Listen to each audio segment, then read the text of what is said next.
I just really love worship and song. It's always been a way for me connecting to the Lord. We just sing Gratitude, and I really love that song because it's really Brandon highlighting his overwhelming gratitude for God, while also his regret that he's immortal and he doesn't have too much to give to God, but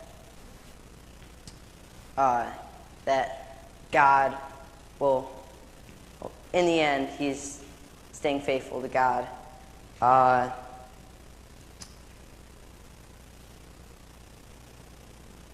So it kind of reminds me of a time earlier this summer where if you don't know me, I'm a huge baseball guy.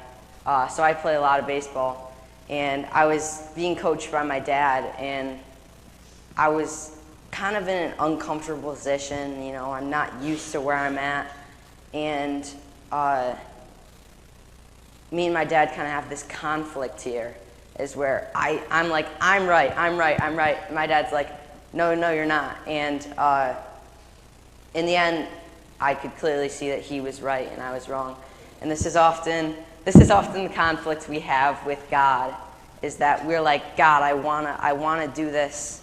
I wanna take control of this, but often it's God who knows better, and he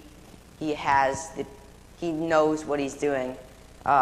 In Psalm 20, verse 7, it says, "Some trust in chariots, some in horses, but we trust in the name of the Lord our God." And I think that I don't think any of you rode your horse-drawn chariots to church today, right? Yeah, I didn't think so. But back in the time of David, that was considered it was like your military, I'm a big guy on top. You got a lot of chariots, you got a lot of horses, I'm a big guy on top. So that was something that I think a lot of people in the time of David relied on. But these Jews were staying faithful to God through all of that.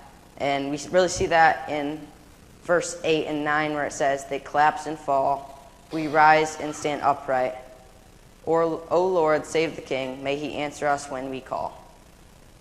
Those things will fall, and these earthly treasures won't mean anything. But God is trust. You can trust in God, because God will, in the end, provide for you. And as we go into a time of communion here, I would just be on your mind that if you just need to think about that gratitude for God, as the body represents Jesus' body and the juice represents the blood he shed. But it's also a time of reflection of how you've been responding to God and how you can continue to respond to God throughout your everyday-to-day life.